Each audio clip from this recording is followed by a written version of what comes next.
Hi guys, this is Mark Magnifico Magsayo. You are watching Channel Manoy. Magandang araw mga pre, mayong adlaw pod sa mga Bisaya diha. Mark Magnifico Magsayo, tubong Bohol, bata ng MP Promotion, kasalukuyang WBC Featherweight Champion, at bit-bit pa ang malinis na kartada na 24 wins, 0 loss, 16 bayan knockout at may edad pa lang na 26. May paparating na laban ngayong buwan ng Hulyo. Ito ang unang pagdipinsa niya sa kanyang WBC na titulo. Makakalaban niya ang isang magaling din at undefeated na Meksikano na si Rey Vargas. Pero alam mo ba na sa kanyang impresibong karera ay may 7 Mexican boxer na din ang kanyang dinurog at tinalo. At yan ang ating pag-usapan. Muli nating balikan ang 7 laban ni Magnifico kontra sa mga Meksikano. July 11, 2015, dumayo ang matibay na Meksikanong si Rafael Reyes sa Pinas para pag-agawan nila ni Magsayo ang bakanting titulo na IBF Youth Featherweight title. Reyes sa Espina, balik sa corner. Good luck. Bayo con Diyos. Sobrang ma-aksyon ang naging bakbakan ng dalawa. Parehong matapang at palaban. Parehong gustong makuha ang bakanting titulo. Sa laban, pinagtawanan pa ng Meksikano ang suntok nitong si Magnifico. Di daw ito tatalab sa matibay niyang mga panga. Pero sa ikalimang round, nagpaulan ng mga kamao si Magsayo at dito na tinapos ang laban gamit ang malamasong uppercut. Another cracking right hand. Reyes in trouble. What an uppercut!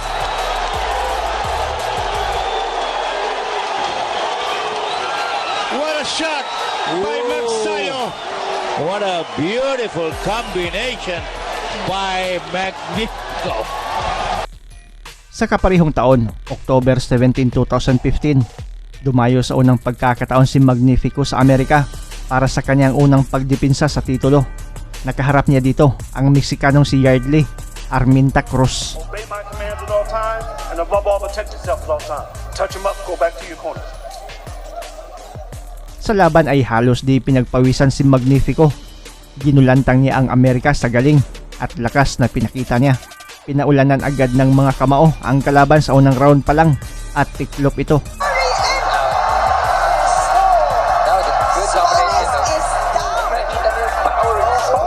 Tsaka yung timing niya, no? Eto, hataw! Ano si Magsayo? Oh gosh. Sa kind of fight. February 27, 2016, Meksikano ulit ang nakabangga ni Magsayo. Dumayo sa Pinas itong si Eduardo Montoya para sa bakanting WBO Youth Featherweight title. Sa mismong laban, gaya ng inaasahan, ay nagpakita agad ng dugong mandirigma itong Meksikano. Matapang na sumabay kay Magsayo kahit siya ay dayo. Habang si Magsayo naman ay pinakita din ang tapang ng isang Pinoy, lalo na't lumaban siya sa harap ng kaniyang mga kababayan. Dinomina ni Magnifico ang buong rounds at pinabagsak pa ang dayong kalaban sa 7th round.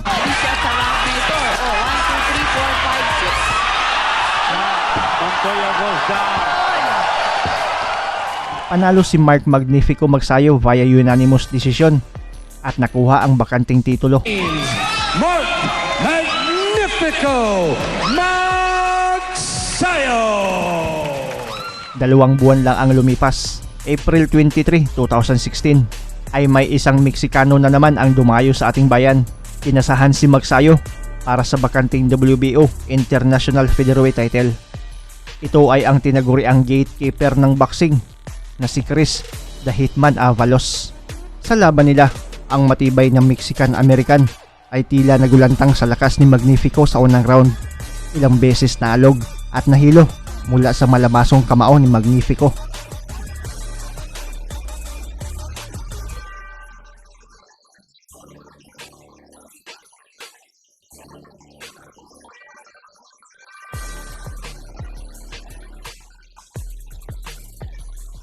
Pero dito sa 3rd round, nalasap naman ni Magnifico ang unang knockdown sa kaniyang batang karera.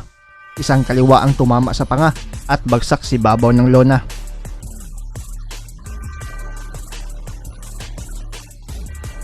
Round 5, Nakabawi naman si Magnifico, ilang beses ulit na alog at nag-chicken dance pa itong dayong kalaban.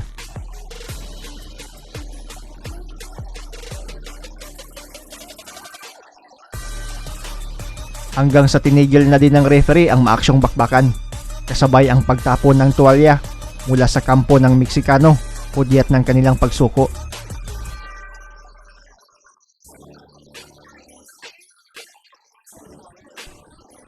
Sa kaparehong taon, September 24, 2016, nagbalik si Magsayo sa Amerika para kasahan naman ang panglimang Meksikano. Ito ay si Jose Robles Olvera. Ito ang unang pagdepensa ni Magnifico sa kanyang titulong WBO International Featherweight title. Pero dinurog lang ni Magsayo ang Meksikano. Pinabagsak sa round 2 at round 7.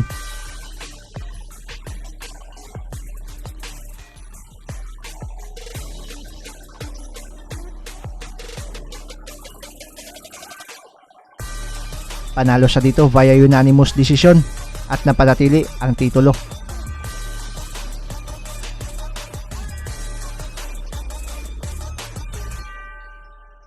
October 3, 2020, nakaharap naman ni Magsayo ang pang-anim na Meksikano. Ito ay si Rigoberto Hermosillo. Naganap ang laban sa bansang Amerika, non-title fight at nakaschedule sa 10 rounds. Ito din ang unang laban ni Magnifico under MP promotion ni Manny Pacquiao. Dikit ang naging bakbakan pero panalo pa din siya via split decision. And still undefeated, Mark Magnifico. August 21, 2021, nakaharap ni Magsayo ang pang-7 Meksikano na susubok sa kanyang tibay at tapang. Ito ay ang knockout artist din na si Julio Ceja. Ginanap ang laban sa Amerika at dito nagpasikat si Magnifico. Unang round pa lang, pinabagsak agad ang kalaban. Pero nakabawi naman itong si Ceja. Pinabagsak din si Magsayo sa round 5.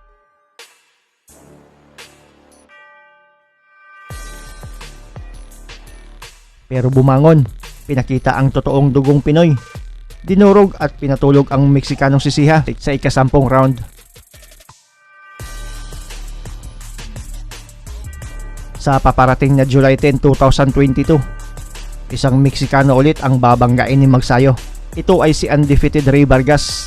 Ang laban ay para sa pagdepensa ni Magsayo sa kanyang titulo na WBC World Featherweight title na nakuha niya mula kay Gary Russell. Ano sa tingin mo? Si Vargas na ba ang pang-8 Meksikano na idagdag ni Mark Magnifico Magsayo sa malinis niyang kartada? Ang inyong opinion, suggestion at reaction ay welcome na welcome sa baba.